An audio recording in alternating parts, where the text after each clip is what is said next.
Okay, we were talking After about... she told me that it was John Wayne, you know, I thought maybe, he might think that I ignored him. I'd never met him before. And so I went back out into the lobby and I said, "Good afternoon, Mr. Wayne. I'm Hal Lewis, When you show, he said, "Oh, yes, my kids, they watch the show." I said, I didn't pass you by. Just that deeply thought about the show, and we just read this script. And "Oh, I understand." I says, "Would you like to have lunch? We have a table here, a booth." He said, "No, I got to meet somebody, an appointment." I said, "You're more than welcome. I'd be delighted." And finally, he looked again at his watch, said, "Okay." Anyway, we sat down, and we exchanged pleasantries about his family, about my family, and then at a certain point in the conversation, he said a word that really sets me off. It happened quite often, all the times that I did the Jack Paar show, Johnny Carson show, Mike Douglas, Irv Kupcinet, and a performer gets on and they say, let me tell you about my career." There may be, maybe, 3 people who've had a career. They never went to an English dictionary. I own all volumes of the Oxford English Dictionary. Look up the word career, what it means. So Mr. Wayne said something about his career. We're talking about all the years he'd been in Hollywood, so many films. And as impudent as I am, I said, "Mr. Wayne, you didn't have a career." "What?" I said, "You didn't have a career. Before you go home and look up the word career in the dictionary, and I don't mean this in a derogatory sense, sir, but if you take it as such, and then allow me to explain, what you had was a series of bowel movements." What? I said, "You and the public were cheated." "What do you mean?" "You never found out, and we never found out, what you could do. You did the same thing. It's a bowel movement." He didn't get angry. What about that?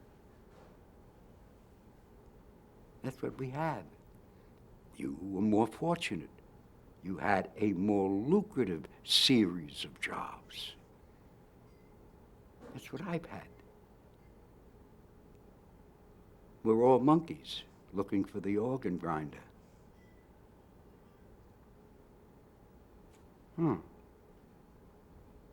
And we went on in this.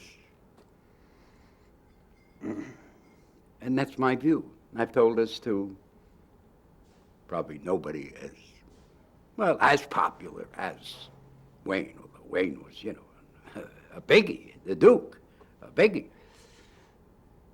What do you mean? Very few people have had a career. A career is building steps. Very few. If you're successful, they parlay that bandwagon forever and ever and ever and ever and ever and ever. And you do the same thing, and you become beloved, well-known, get a bigger pool in Westwood. But that's not a career. Very, very few people had a career. Very few. And the reason is that it's very, very difficult to be both a monkey and an organ grinder at the same time. Very difficult. It's like a number of years ago, I don't believe he's alive, but one of the most famous publicists in Hollywood, Richard Maney, wrote a book. I think it's still available. And he had been a publicist for the studios, starting in the late, 1919 all the way up into the 40s and 50s. And he said a truism. He said the only, I don't know, his publicist, I don't know, 1,000 stars, when it was the studio system, you know. He's the only genius that Hollywood ever had was Charles Chaplin. It's absolutely true. Absolutely true. Doesn't mean that there weren't great ones. But there's a mile-long difference between being great and being a genius. Buster Keaton, who I got to know in his later years, was great. But he was still a monkey looking for an organ grinder.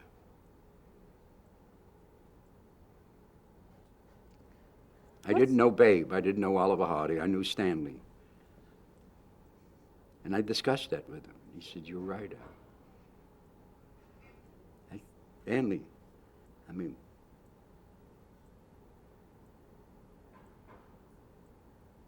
who knows where you could have, you never given the opportunity. They parlayed, you know, what you did. You know. Funny man.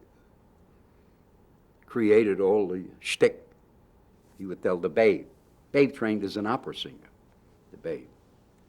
Oliver Hardy. And before they'd film the day, he'd say, "This, I do this, you do this, this." And he came out of that background. He came to the United States with Charles Chaplin, the Carnot troupe from England. They both stayed, the rest went home. And he knew what was funny, but he was never really allowed to brother. "It ain't gonna work. Do it like you did it the last time. What are you talking about? Did you see the box office receipts?" Captain Fields was great, but funny to tell a story. Fields was an alcoholic. It's so stupid. Now, did you consciously, when you were thinking about this, did you W.C. Fields, all you hear stories about, he was an alcoholic. In vaudeville, he was a juggler. How can a juggler be an alcoholic? Do you have to be Einstein? How can a juggler be an alcoholic? How can... I mean, I knew him in his later years. William Claude Dukenfeld, Philadelphia, PA. He, as a young man, what do you call it? I guess chicken pox. You know, the face gets pitted. Now they have the drugs to prevent that. But his was holes, pitted. And he was very conscious of that.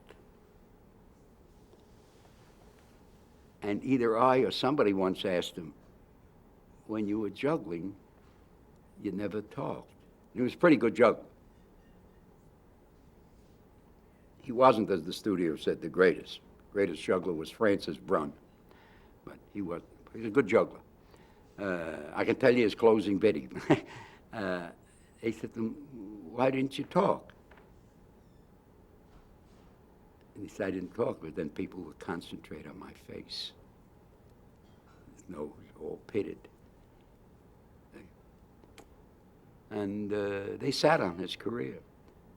And he started a drink when he became famous in Hollywood.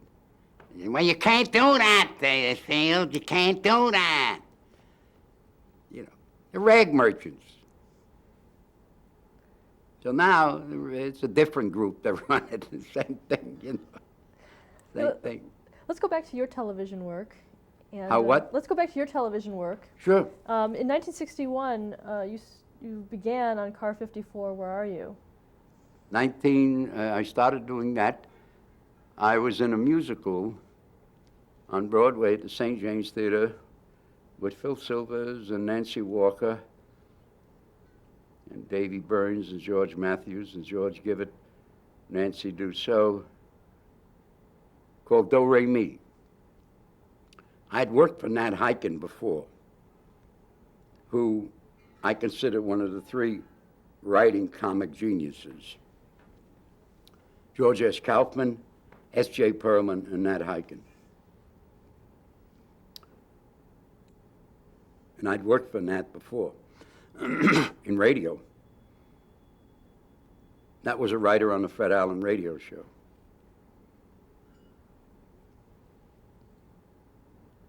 And I was on the road with Do Re Mi, and when I came back in, he said, I have a part for you in Car 54. It wasn't a policeman. It was trying to get a woman to move out of the building so we could tear down. The woman was Molly Picon, famous Yiddish actress. He said, can you do both? I said, sure. Film in the day and have a cab waiting, take me down. It was all the way in the Bronx. And I went to St. James. And I did that, and then I did another one where my brother-in-law talked me into a car painting business. They were stolen police cars, the paint faded in the rain or something like that. In those years, there was a single sponsor. Now it's a multiplicity of sponsors. And the sponsor was, of course, the biggest sponsor, P&G. And the ad agency was Leo Burnett. And the sponsor came to Leo Burnett, and Leo came to Nat and said, we want this guy with the rubber face to be a regular on the show. That's me. So then they wrote me in as a policeman, Officer Leo Schnauzer.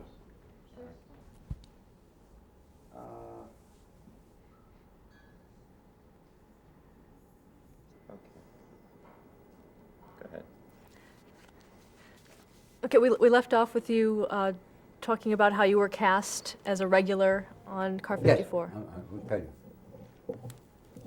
Whenever he says we're ready. Yeah, we are ready. We're on. We're on. Okay. I did two roles, I guess 2 weeks apart. And then the sponsor, P&G, went to the ad agency, Leo Burnett, and they said, we want the guy with the rubber face, Al Lewis, to be. And so Nat asked me if I could do it every day, do the film during the day and do the show at night. And that's what I did. That's what I used to do. I had finished at night and had the cab waiting in the Bronx, 164th Street in Crotona Park. The old Biograph Studio. It's a name in the history of movies, Biograph Pictures. And that's what I did for 2 years. Describe the character that you played. The character? I played Officer Leo Schnauzer, funny policeman. And both Nat and the sponsor wanted it broadened, so they gave me a wife so that it would take me out of just the precinct, and they gave me a very, very enormously talented lady, Charlotte Ray, who went on to a great career in Hollywood, Charlotte. And we did that for 2 years,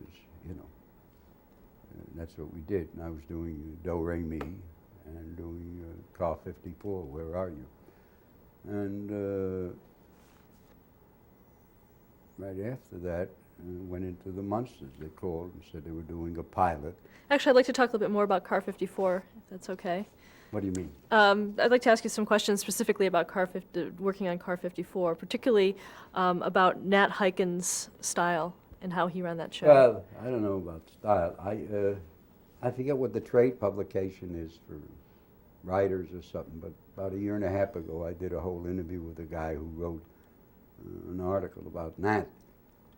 I don't know about style. He was a comic writing genius, and very prolific. As I said, out of the hundreds of shows that I've done that have allegedly been funny, usually, yeah, I'll take a look at this. I look at it, and usually the producers, well, it's not the greatest, but you'll make it funny. That means you're carrying stones uphill. You didn't have to do that with anything that Nat wrote. It was funny. Anything that S.J. Perlman or George S. Kaufman wrote. Funny, you know. There are people who have talent. That's it. And the rest are scribblers. Plus also Nat was a worker, of which in Hollywood there are none. There are none. Too many distractions. Too many, the glitter. I had to be ready to film at 8 o'clock, so I don't know, I'd get there, let's say at about 7, Biograph Studios, go to makeup, put on the police uniform, and be ready to film. When I would come into the building, Nat was already there in his office typing. I'd say, good morning, Nat. Good morning, Al. When I left to go to the theater, there he was. I'd say, good night. You can't find a writer in Hollywood. Can't. I've had personal experience. I was doing, I always have a block for that show. People on the spaceship with a comedy, with the doctor. Oh, Lost in Space? Lost in Space. I played a villain of something or other. And the director was a director who I'd worked with in New York. I think he passed away, Don Richardson. And I was sitting there, third or fourth day, and he says to me, Al, we have a problem. I said, why is it more than singular? What do you mean we have a problem? You mean you have a problem? Why is it plural, we? He said, well, we're about 3-4 minutes short.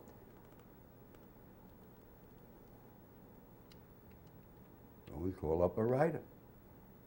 Oh, come on, Al, the guy's got me $5,000. Don, what do you want from me? Al, 3-4 minutes short.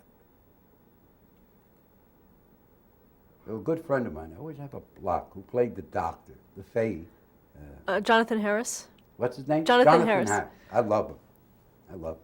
Everybody thinks from England, he's a Brooklyn Jew. Anyway, he's a great guy, wonderful guy. I said, Jonathan, come here.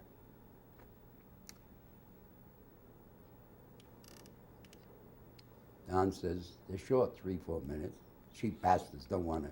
Where are you going to find a writer? You're going to go to the Polo Lounge. You're probably drunk. And if they're not drunk, the price will be $10,000. Here's what we'll do. Did it in burlesque. That's where background comes in. Nobody there. They can't ad-lib their own names.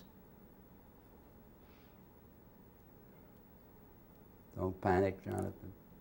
Let me show you. Just change the situation. In burlesque, we'd have a sketch, and we'd have a yo-yo type character. We'd put glasses on him, and look like a farm boy, and he'd never been to a bordello, a house of prostitution.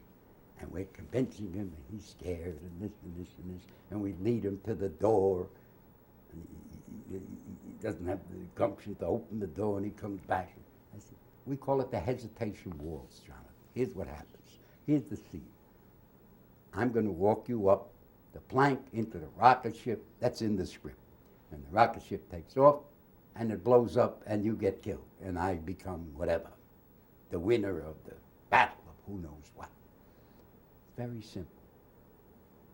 Don't worry, Jonathan. There's no dead air with me. Very simple. Just listen and respond.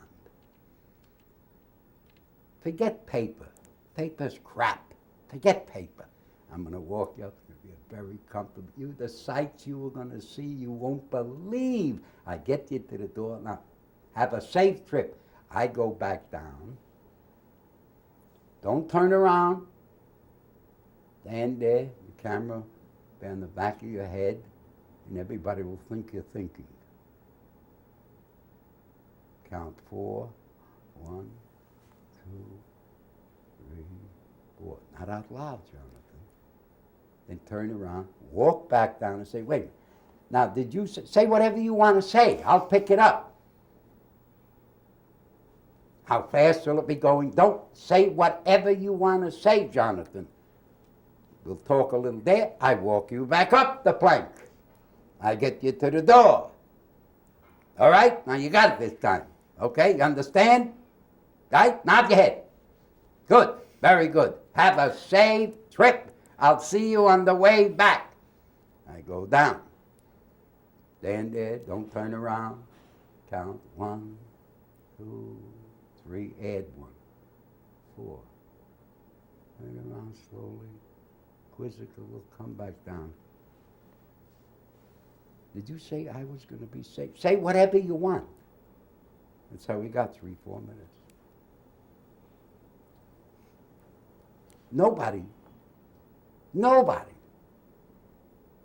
knew that that wasn't in the script.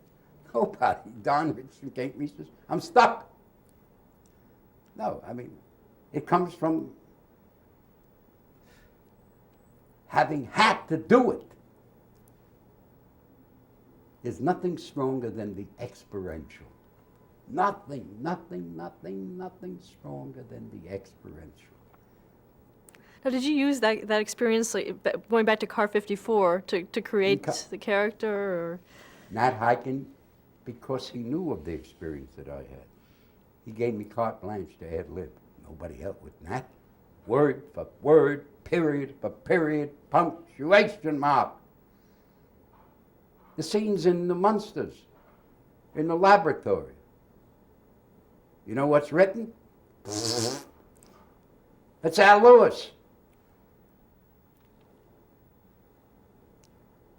Talent, professionalism. Here's the scene. Here's what has to be done. The magic book, the potion.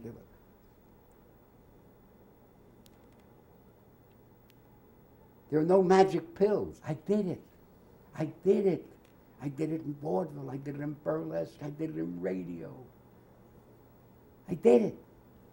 So nothing that can, if the ceiling fell down here, wouldn't faze me. Wouldn't faze me. I'd go on. I'd have a line to cover that. Stop that dancing up there! And we go on. Otherwise, you're not a professional. What does it mean when you say you're a professional? It doesn't mean that somebody pays you. What does it mean you're a professional? You've achieved a certain stature. That's a career. Let's talk about some of your co-stars on Car 54. Let's talk about your co-stars on Car 54, starting with Fred Gwynne. Fred Gwynne, Joey Ross, may he rest in peace, Paul Reed, who played the Captain Block, Charlotte Ray, testing my memory, let's see who else was on there, Nipsey Russell, Bruce Kirby, Hank Garrett, Al Henderson. Not bad for 92 years old. I can remember that. Let me see. Who else? Oh, Joey's, she's still alive. She played Joey's wife. Oh, Beatrice Pons. B. She was married to the great radio voice who passed away, announcer in heydays of radio. Ross was his last name. Can't think of his first name. He was a big announcer, radio announcer. B, yeah. Did you interview her? No, not yet. Oh, yeah. Let's see, who else could I remember from that show? That were either regular or fairly regular. That was about it. So was that the first time you worked with Fred Gwynne? I had worked with Fred before Car 54 in some Bilkos and other things. We were quote-unquote New York actors, you know. And we became very, very dear friends. With his first wife, Foxy, who lives up in Bedford Hills. And I was there when his last 2 kids were born. We were very, very close, very close. I spoke to Freddie I think it was 3 days before he passed. I knew, I've been told, I knew he had pancreatic cancer. I knew his kids, all of them, very well. Last two, I was there when they were born. Evan, and who lives out in California, and Madden, who lives in the Bay Area. And the older boy, Kieran, died. And Gaynor, I don't know where she is, the older girl. And Freddie and I were very, very close, very close. What about Joey Ross? Who? Joe E. Ross? Bill? Joe Ross. Oh, Joey. I'd never worked with Joey before. No, I worked with him on Bilko. He played Rupert Ridzik, the cook. Joey Ross was really a character. He was what you would call, all his life he worked what we used to call bust-out joints. Sawdust on the floor, bucket of buds. Fourth-rate comic, you know. When there were those clubs all over the United States, there'd be like a half a dozen in each city. And Nat saw him and gave him the job as Rupert Ridzik, the cook, in Sergeant Bilko. And as a matter of fact, Bea was his wife in that. And then, of course, Nat sold the idea of Car 54. And Joey, even then. Joey was, how do you describe Joey? I liked him. A lot of people didn't. He was, if you went to eat with Joey, you would need, wherever he sat, you'd need 3 men with a vacuum cleaner to clean up both the floor, his shirt, his pants. He was a guy from the streets, working those, you know, bucket of blood, sawdust on the floor, joints out of Chicago. And he became a little well known. He worked Kelly's in Chicago.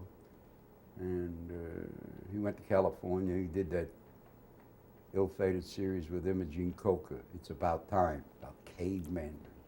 Ridiculous thing. I saw him a couple of times in California. As a matter of fact, I spoke at his funeral when he died, Joe. I liked him. I liked him. He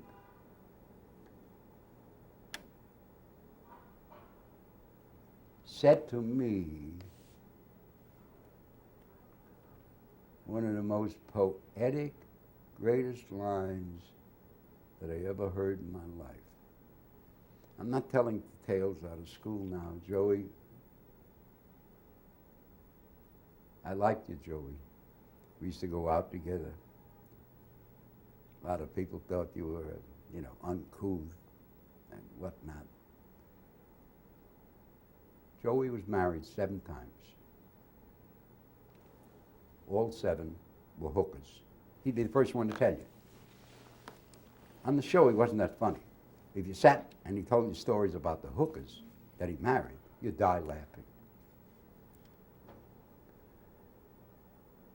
I remember once sitting, we were having lunch at Biograph Studios. And I think he was then on his 5th wife. And I don't know why, because it really wasn't my business. I said, Joey, marrying another hooker? Yeah.